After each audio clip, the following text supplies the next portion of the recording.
അരൂപികളെക്കുറിച്ച്, ബഹുരൂപികളെക്കുറിച്ച് നൂറ്റാണ്ടുകളായി പറഞ്ഞു കേട്ട കഥകളും വിശ്വാസങ്ങളും ഏറെയുണ്ട്.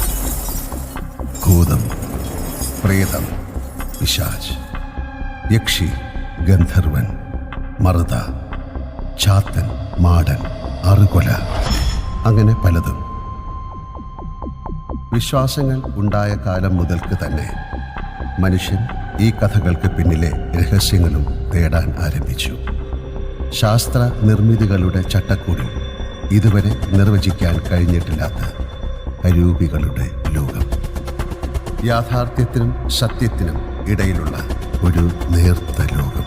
അത് എവിടെ തുടങ്ങുന്നു, എവിടെ അവസാനിക്കുന്നു?